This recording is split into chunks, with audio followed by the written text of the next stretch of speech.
I returned from a business trip to find my wife had replaced the locks. "I found someone better," she texted, lounging on our sofa.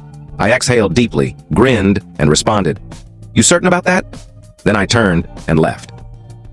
4 days later, she was frantic on the phone. Something seemed wrong during our last video call. Claire was in our living room, but the cushions were arranged differently. It was a tiny detail I nearly overlooked. After 8 years of marriage, you notice these things. The navy pillow she always kept on her side of the couch was missing, swapped for one I didn't recognize. When I brought it up, she brushed it off, saying she wanted a refresh. I was finishing a 2-week work trip in Portland. Major project, huge opportunity. Claire had been encouraging when I left, urging me to impress them.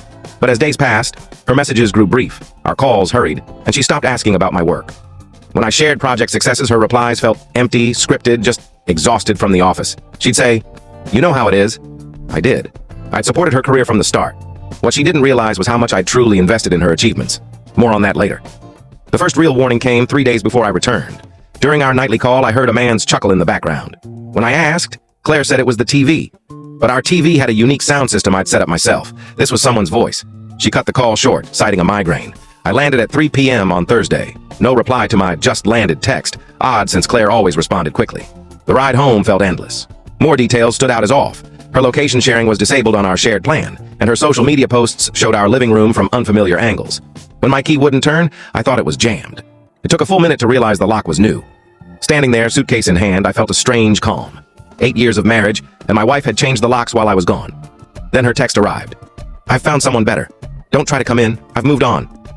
The timestamp showed she sent it while watching me via our security camera from my couch in my home. I took a breath and typed, "You sure about that?" Then I walked away, pulling my suitcase. No shouting, no banging on the door, no scene, just her typing dots flickering as she struggled to reply.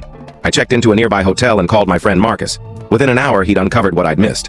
Claire was seeing a guy named Vincent, a client from her company. They'd been seen at restaurants for the past month. Here's where it gets intriguing.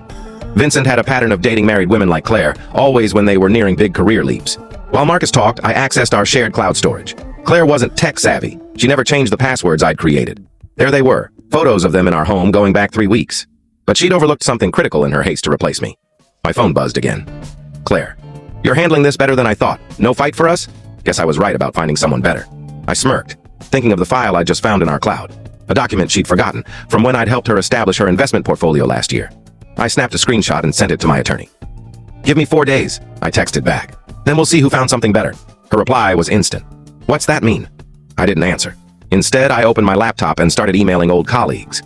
By midnight, We can't share the full story in this short video. Click the link in the description to watch the complete story. For more videos like this, don't forget to subscribe to our channel and give this video a like.